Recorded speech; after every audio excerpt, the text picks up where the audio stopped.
Bonjour à tous, je vous propose dans cette vidéo un troisième TD sur les fonctions. Nous allons étudier des fonctions. On fera appel un petit peu au coût marginal, parfois dans certains exercices. On fera appel parfois à la fonction exponentielle ou à la fonction logarithme népérien pour que vous puissiez vous familiariser un petit peu plus avec ces deux fonctions-là. Alors regardons un premier exercice qui nous parle d'un constructeur immobilier qui a évalué une formule pour calculer le coût de production de n immeubles construits. Ce coût de production est obtenu en millions d'euros par la formule C de n égale 0,5 n plus 2 moins 1,5 ln de n plus 1. Donc on a une variation un petit peu subtile, on va dire, qui ne peut pas se déterminer comme ça directement. Il va falloir étudier cette fonction. Et on a une information supplémentaire qui nous dit que chaque immeuble est vendu 400 000 euros. Pour quel nombre d'immeubles le bénéfice réalisé est-il maximal? Alors, une première chose que l'on peut voir, c'est que lorsqu'on nous parle du bénéfice, il va falloir qu'on retranche au chiffre d'affaires, donc aux ventes, le coût de production, donc le fameux C2N. Le chiffre d'affaires vaut 400 000 euros par immeuble et donc est à multiplier par le nombre d'immeubles qui vont être vendus. Mais le coût de production C2N, lui, est exprimé en millions d'euros. Donc il va falloir faire une petite conversion sur le chiffre d'affaires. 400 000 euros, ça nous donnera 0,4 millions d'euros. Et donc on va commencer par dire ça. 0,4 millions d'euros par immeuble, ça rapporte donc 0,4 n millions d'euros pour la vente de n immeubles. Le bénéfice réalisé vaut donc ce chiffre d'affaires-là, 0,4 n, moins le coût de production, C de n. Et donc, après avoir effectué la soustraction et simplifié notre écriture, nous obtenons une formule pour le bénéfice. Alors, si on cherche la valeur de n qui rend le bénéfice maximal, eh bien, il faut savoir étudier la fonction b, la fonction bénéfice. Et étudier ces variations, ça veut dire la dérivée et étudier le signe de la dérivée. Dériver cette fonction-là, ça n'est pas compliqué. Vous avez une somme de trois termes, moins 0,1 n qui va donner moins 0,1, moins 2 qui va donner 0, et 1,5 ln de n plus 1, ln de u se dérive en u' sur u, donc ça donnera 1 sur n plus 1, avec le facteur 1,5 bien sûr. Donc on se retrouve avec deux termes, dont le deuxième est une fraction, et tout naturellement, on va dire, ce qui n'est pas une obligation, mais on va le faire ici, on mettra au même dénominateur. Voilà, ce qui nous permettra, après simplification, de trouver une fraction unique, où le dénominateur vaut n plus 1 et le numérateur moins 0,1 n plus 1,4. On n'aura pas trop de mal à étudier le signe de cette dérivée, sachant qu'il ne dépend que du signe du numérateur. Le dénominateur est positif. Moins 0,1 n plus 1,4 est positif si et seulement si 1,4 est supérieur à 0,1 n, et donc 14 supérieur à n en multipliant tout par 10, ou en divisant par 0,1 si vous préférez.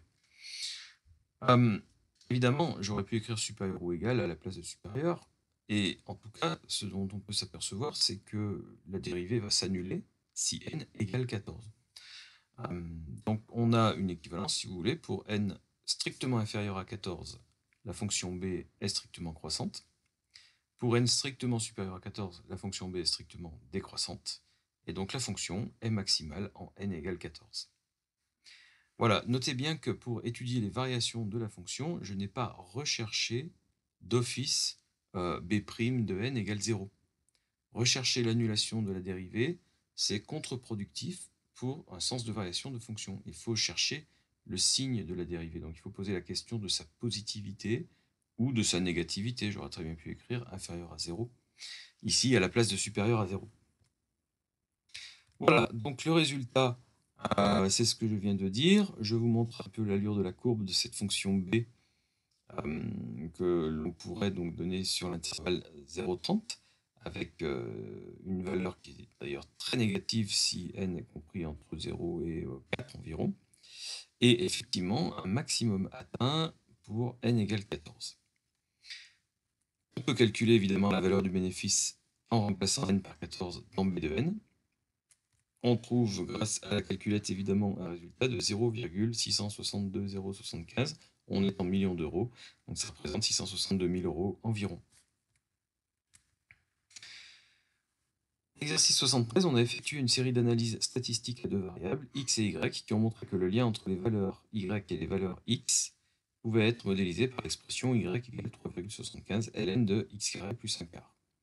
Étudier cette fonction et donner la valeur exacte de x correspondant à y égale 0. Donc une étude simple de fonction. Alors, petit détail au fait, bien qu'on ne soit pas dans un chapitre de statistiques, pourquoi utiliser des majuscules et des minuscules?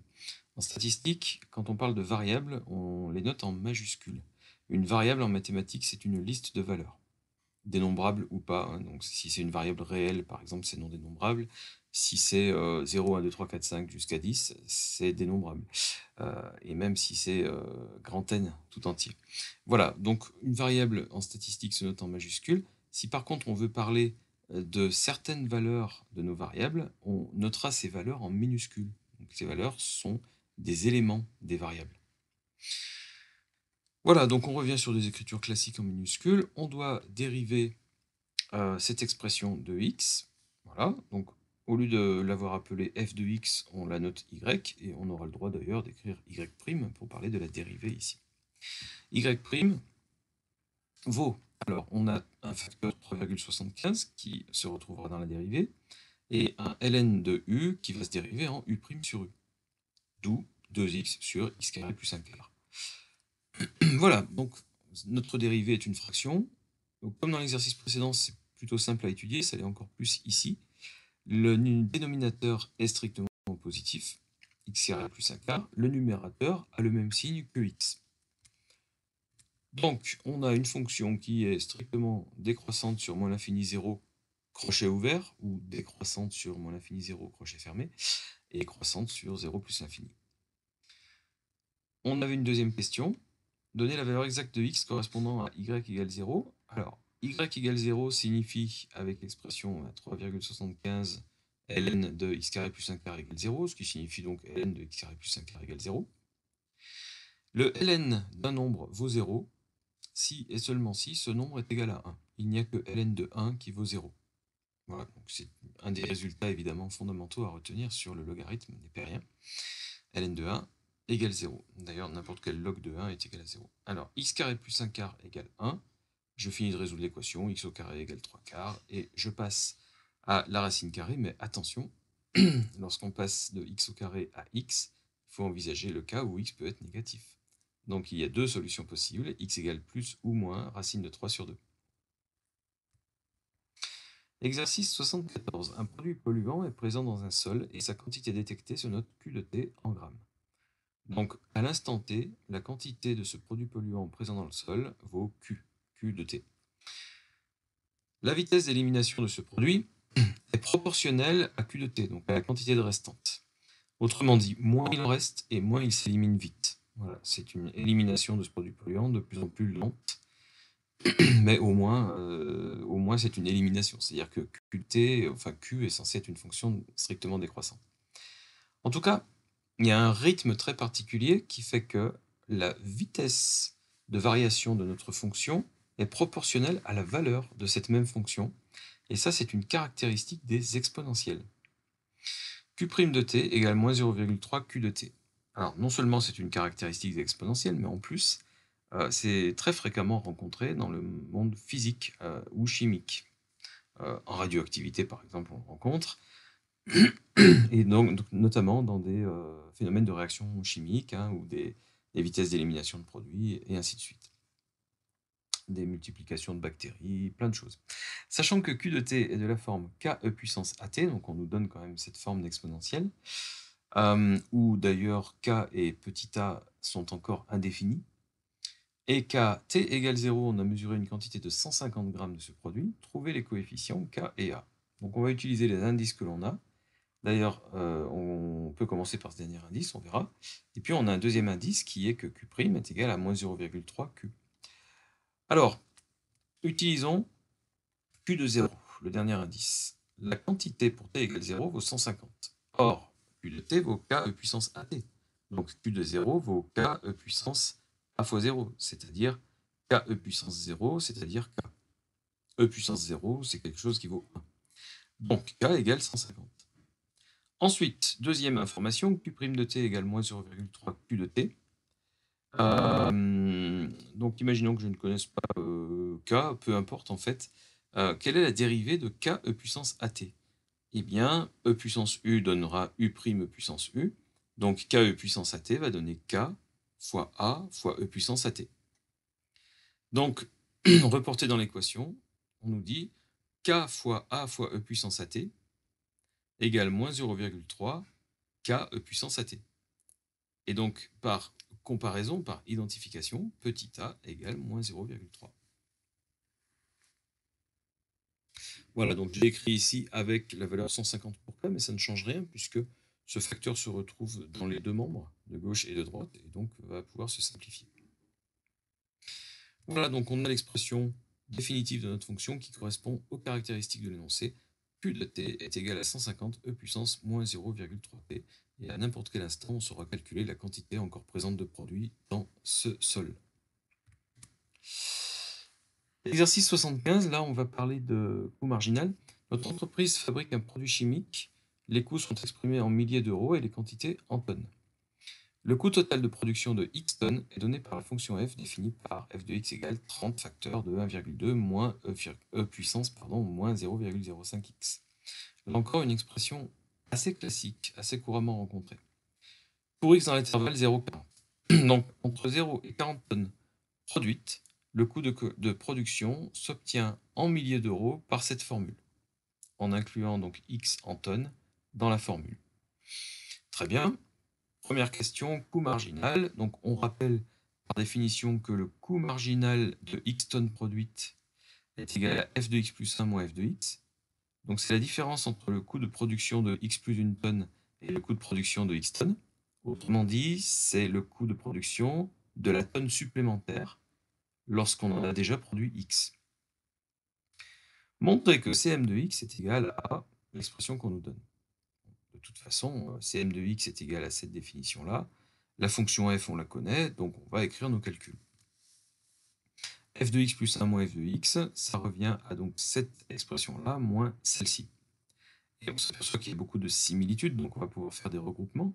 D'abord, 30 fois 1,2 moins 30 fois 1,2, ça disparaît. Et donc on aura moins 30 fois moins exponentielle de moins 0,5x, donc 30 exponentielle de moins 0,05x, plus 30 fois moins exponentielle de ça. Donc on aura un signe moins ici, avec 30 en facteur, voilà. Alors, ça ne ressemble pas tout à fait à ce qu'on nous avait demandé, donc il va falloir continuer de transformer l'expression, mais effectivement, est-il possible de mettre e puissance moins 0,05x en facteur dans ces deux termes? Oui, le dernier terme vaut e puissance moins 0,05x fois e puissance moins 0,05. Si je développe, je m'aperçois que j'ai une somme dans l'exponentielle, ce qui va se traduire par le produit de deux exponentielles. Donc ça fonctionne très bien, et effectivement, on aboutit à ce qu'on nous demandait dans l'énoncé. Dériver la fonction Cm, puis justifier le signe de cette dérivée, donner alors le sens de variation de la fonction Cm. Alors l'idée, en fait, c'est de nous faire découvrir que le coût marginal de production diminue lorsque la quantité produite augmente. Autrement dit, chaque tonne supplémentaire coûte de moins en moins cher à produire. Donc nous allons dériver cette expression. Si on regarde bien, cette expression est un produit de trois facteurs. Le premier, 30, et le dernier, 1 moins e puissance moins 0,05, sont des constantes. Donc des facteurs constants se retrouvent tels quels dans la dérivée. La seule chose que l'on doit dériver, c'est finalement notre exponentielle qui contient x. Et e puissance u donnera u', e puissance u. Donc j'écris ça, 30 fois u' e puissance u fois ce facteur constant, et 30 fois moins 0,05, ça donne moins 1,5. Alors maintenant, comment justifier que cette dérivée, C'm, est négative? Alors on nous a pas demandé si elle était négative, hein, mais en fait on le voit assez facilement. Le facteur 1 moins e puissance moins 0,05, vous pouvez vérifier sur votre calculatrice, c'est quelque chose de positif. Effectivement, le nombre moins 0,05 est strictement négatif, donc l'exponentielle de ce nombre est inférieure à e puissance 0. L'exponentielle est une fonction croissante. Or, e puissance 0, ça vaut 1. Et donc 1 moins e puissance moins 0,05, c'est supérieur à 1 moins e puissance 0 qui vaudrait 0. Donc c'est supérieur à 0. Le facteur exponentiel de moins 0,05x, c'est quelque chose de strictement positif, comme tout exponentiel seul. Et moins 1,5 est un facteur négatif. Donc le résultat du produit des trois est négatif. Donc notre fonction Cm est strictement décroissante. Et donc le coût marginal diminue lorsque la quantité produite augmente. Représenter graphiquement la fonction Cm sur l'intervalle 0,40. Alors, je vais montrer une représentation graphique qui est la représentation finale de l'exercice. Pour l'instant, ne regardons que la courbe du coût marginal. Voilà l'allure de la courbe de la fonction Cm sur l'intervalle 0,40. Bien, passons à la question suivante. Question 2, maintenant on parle de coût moyen. Quel est le coût moyen par tonne quand l'usine produit 15 tonnes? Alors, le coût moyen de production, c'est le coût total de production divisé par la quantité produite. Donc, il s'agira de F de 15 divisé par 15. Le coût de production de 15 tonnes, c'est 21,829 kg euros, ou 21 829 euros.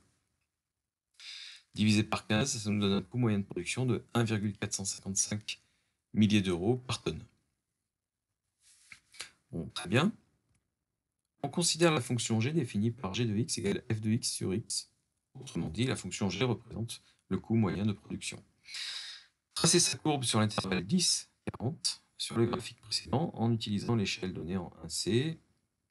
Il s'agit du coût moyen d'une tonne produite lorsque X tonnes sont produites. Alors l'échelle, je ne l'ai pas donnée sur ma diapo ici, mais voilà, on va utiliser la même échelle que pour le graphique précédent puisque tout est tracé sur le même. Alors le coût moyen de production, d'ailleurs je l'ai fait démarrer à moins de 10, mais bref, sur l'intervalle 10-40, il représente une fonction qui est également strictement décroissante, mais qui est largement supérieure au coût marginal.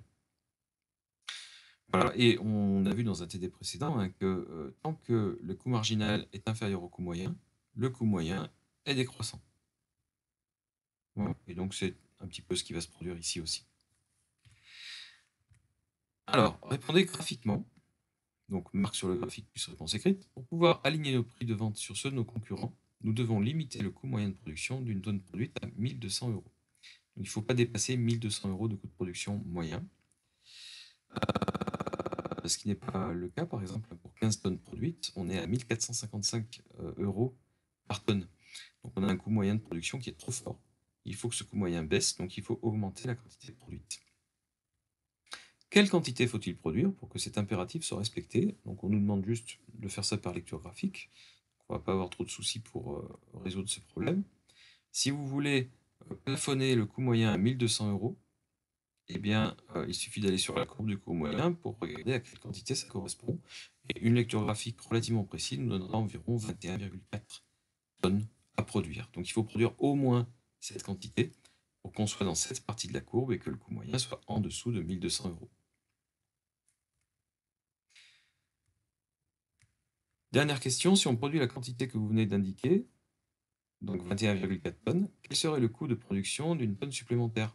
Donc on nous demande simplement par lecture graphique de regarder ou d'estimer le coût marginal de la tonne supplémentaire pour cette quantité-là. Donc je repars de 21,4, je remonte sur la courbe du coût marginal, et je m'aperçois qu'on en est à peu près à 0,5 milliers d'euros, donc 500 euros pour la tonne supplémentaire à cet endroit-là, voilà, à ce stade-là de la production.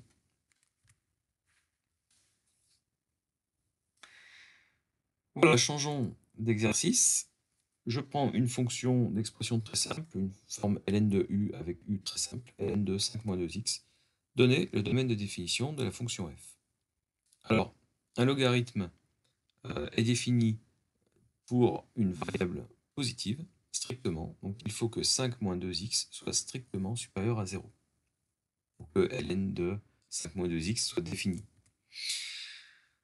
Donc ça nous conduit immédiatement à x strictement inférieur à 2,5. Alors d'ailleurs, x a tout à fait le droit d'être négatif. Hein. Si x est négatif, 5-2x est positif, donc ça ne pose aucun problème pour le ln. Donc notre fonction est définie sur moins l'infini 2,5. 2,5 crochet ouvert. À partir de cette question, on étudiera cette fonction sur 0,2, ce qui correspond à son domaine de définition, donc ça en est une partie. Dériver la fonction f. ln de u se dérive en u' sur u, donc f' de x vaut moins 2 sur 5 moins 2x. Étudier le signe de f'. Alors, le numérateur est strictement négatif, donc voilà, on en tient compte. Le dénominateur, lui, est-ce qu'il peut changer de signe? Eh bien, pas si on est sur l'intervalle 0,2. 5 moins 2x, si x appartient à 0,2, est une quantité strictement positive. Alors, on peut résoudre l'inéquation. 5 moins 2x strictement positif, si et seulement si. Si et seulement si, on l'a vu dans la question 1, pour qu'il soit strictement positif, il faut que x soit inférieur à 2,5. Ce qui correspond exactement à l'intervalle 0,2. Donc, bien entendu, c'est un petit peu le serpent qui se mord la queue ici. Dès le départ, on voulait que 5 moins 2x soit strictement positif parce que c'était dans un ln. Donc on s'en souvient finalement, et pour rappeler que ce dénominateur est strictement positif. Donc, f' de x est une fraction d'un nombre négatif divisé par un nombre positif. Donc f' de x, à l'arrivée, est négatif, strictement. Et donc, notre fonction f est strictement décroissante sur 0,2. Dresser le tableau de variation de f. Très bien. Alors, on va dresser le tableau de variation, à savoir que les valeurs que j'ai fait apparaître, on nous les demandera après dans l'exercice. Ici, ln de 5 est 0, et elles n'ont pas à être présentes dans un tableau de variation. Vous n'avez absolument aucune obligation de mettre des valeurs dans un tableau de variation. Tout ce qu'on vous demande dans ce tableau, ce sont les variations, c'est-à-dire la flèche qui descend ou la flèche qui monte ou plusieurs flèches. Mais des valeurs, vous les mettez si on vous les demande. Alors, question diverse, donc calculer les valeurs extrêmes de f. C'est là qu'on va noter ces valeurs, les reporter dans le tableau de variation. Donc, la première valeur à calculer, c'est f de 0, qui vaut donc ln de 5 moins 0, ln 5. Donc, ln 5. Ensuite, pour f de 2, nous avons ln de 5 moins 4, donc ln 1. Et, comme on a pu l'évoquer dans l'exercice précédent, ln de 1 vaut 0. Donc, on a une fonction strictement décroissante de ln de 5 jusqu'à 0. Et d'ailleurs, on commence à s'apercevoir que si on avait voulu considérer les x supérieurs à 2 pour couvrir le domaine de définition jusqu'au bout, entre guillemets, jusqu'à 2,5, eh bien on aurait eu des valeurs de fonction qui passent dans des valeurs négatives et qui d'ailleurs auraient vite tendu vers moins l'infini. Autre propriété du ln, mais bon, je ferai une vidéo pour expliquer spécifiquement quelques caractéristiques sur la fonction ln et sur la fonction exponentielle, bien entendu, qui est indissociable de cette dernière. Donner, justifier le signe de f de x lorsque x parcourt 0,2. Eh bien, on vient de le voir, elle est strictement décroissante du nombre ln5 qui est strictement positif vers 0. Donc, elle est partout positive. Quelle valeur de x a pour image la valeur 1? Alors, il se trouve que ln de 5 est un nombre supérieur à 1. Quelque part, la fonction atteint la valeur 1, et ce qu'on nous demande, c'est pour quelle valeur de x. Donc là, il faut mettre ça en équation. On veut que ln de 5 moins 2x égale 1. Et bien entendu, on va faire disparaître le ln pour obtenir x en invoquant une exponentielle. D'accord? Donc, en détail, entre ces deux écritures-là, nous avons exponentielle de ln 5 moins 2x égale exponentielle de 1. À gauche, exponentielle de ln, les deux écritures se simplifient, il va nous rester 5 moins 2x. Et à droite, e puissance 1, qui est le nombre e tout seul. 5 moins 2x doit être égal à e. Donc 5 moins e doit être égal à 2x. Donc x doit être égal à 5 moins e divisé par 2.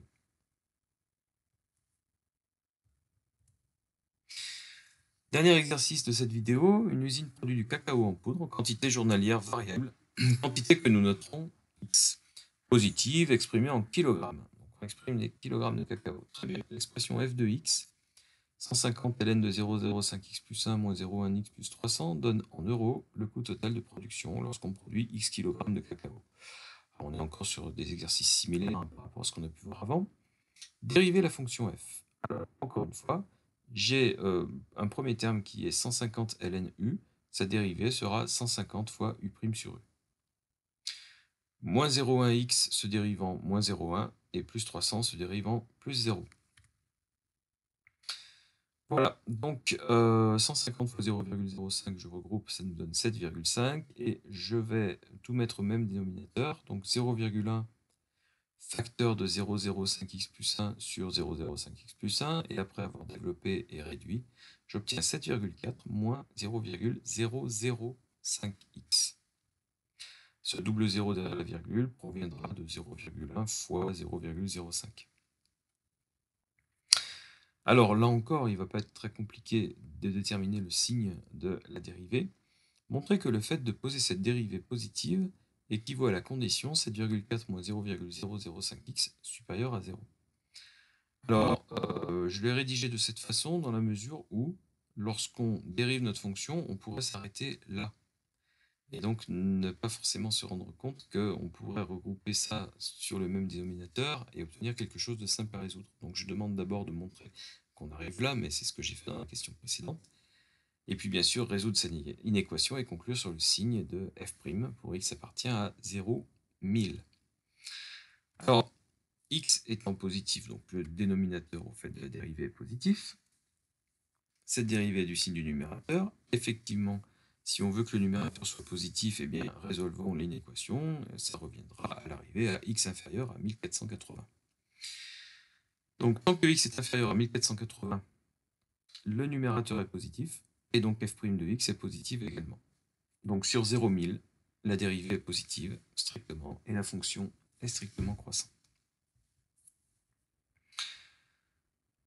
Ce qui est plutôt comment dire, rassurant, hein, dans la mesure où f de x désigne un coût de production de x tonnes, x kilogrammes. Donc il vaut mieux que le coût de production soit une fonction croissante de la quantité produite. Alors par contre, on définit maintenant le coût marginal.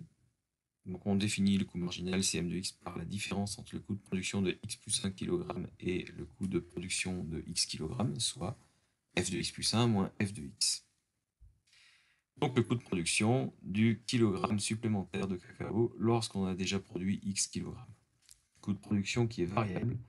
Le kilogramme de cacao ne coûte pas la même chose suivant la quantité qui vient d'être produite juste avant. Calculer le coût marginal lorsque 50 kg de cacao ont été produits. Très bien, donc je vais calculer F de 51 moins F de 50. Alors évidemment, on fait appel à sa calculatrice directement, hein, et d'ailleurs, on pourrait très bien entrer cette fonction sur la calculatrice en mode fonction, et puis demander un tableau de valeurs, et lire directement ces résultats. La soustraction va nous donner un tout petit peu plus de 2 euros. Donc le kilogramme de cacao, en tout cas le 51e kilogramme, va coûter 2 euros environ. Calculer le coût marginal lorsque 500 kg de cacao ont été produits. Donc le kilogramme de cacao, ou plutôt le 501e kilo, va nous coûter 0,1882 euros. Donc c'est beaucoup moins cher et pourtant c'est la même quantité. Hein. Donc c'est pour ça que je vous disais, notre coût marginal il est strictement décroissant et il décroît même assez fortement. Très bien. Donc on a en tout cas la possibilité de calculer le coût marginal pour n'importe quelle valeur de x finalement. Mais on va, comme dans la vidéo précédente, remarquer que le coût marginal est finalement assez proche de la dérivée de la fonction, donc f' de x directement, et que donc on pourrait se baser aussi sur la formule de f' pour calculer des coûts marginaux, et on n'aurait pas tout à fait tort. Alors, on va regarder ça. Donc on admet en général que les valeurs de Cm sont proches de celles de f'. Vérifiez cette affirmation sur les deux productions citées. Alors, f' de 50. Ça vaut 2,042 avec la formule de f', et f' de 500, 0,1885. Pour comparaison, je rappelle les coûts marginaux qu'on a trouvés. Pour Cm de 50, on était à 2,0277. Effectivement, les deux valeurs sont quand même assez proches. Et Cm de 500 qui valait 0,1882, ici on a 0,1885. Donc on admettra que f' de x donne une assez bonne estimation de Cm de x. Montrer en dérivant f' de x que le coût marginal diminue lorsque x augmente. Alors, regardons ça. f' de x, coût marginal diminue. Bon, on va voir. f' de x est censé être le coût marginal. Donc si on dérive f' de x, on dérive le coût marginal, grosso modo, par approximation. Et donc on analyse les variations du coût marginal en fonction de x. Allez, donc dérivons f' en calculant f seconde. F' est une forme u sur v, Donc on va bien sûr employer la formule u'v moins uv' sur v carré pour f seconde. Voici u'v moins uv' sur v carré. Et une fois que j'ai développé, réduit et ordonné, je me retrouve avec juste un terme constant. Donc les termes en x se simplifient. J'ai moins 0,385 sur un nombre au carré. Quel est le signe de cette dérivée seconde ici de la fonction f? C'est une fraction négative. Un nombre négatif divisé par un nombre positif. Pourquoi positif? Parce que c'est un carré. Je ne m'intéresse même pas au fait de dire que x est positif. J'ai un nombre au carré, c'est positif. Voilà, donc f' est strictement décroissante, puisque f seconde est strictement négative. Et donc effectivement, on peut considérer, même si ce n'est qu'une approximation, que le coût marginal est une fonction strictement décroissante de la quantité produite. Voilà, je vous remercie. Nous arrêtons là pour le programme TC, mais je ferai bien sûr pas mal d'autres vidéos sur les fonctions, enfin quelques autres, où on aura l'occasion d'aborder les phénomènes, ou plutôt les notions de développement limité, de ce qu'on peut faire avec des fonctions à deux ou plusieurs variables, en restant quand même sur des choses abordables.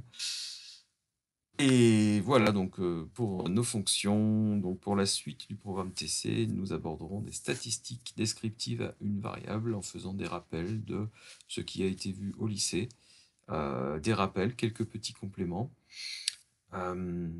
Et nous sommes censés donc à l'IUT refaire le tour de la question lorsque nous abordons un sujet. Voilà, je vous remercie et je vous souhaite une bonne fin de journée si vous êtes en fin de journée. Et à la prochaine vidéo. Au revoir.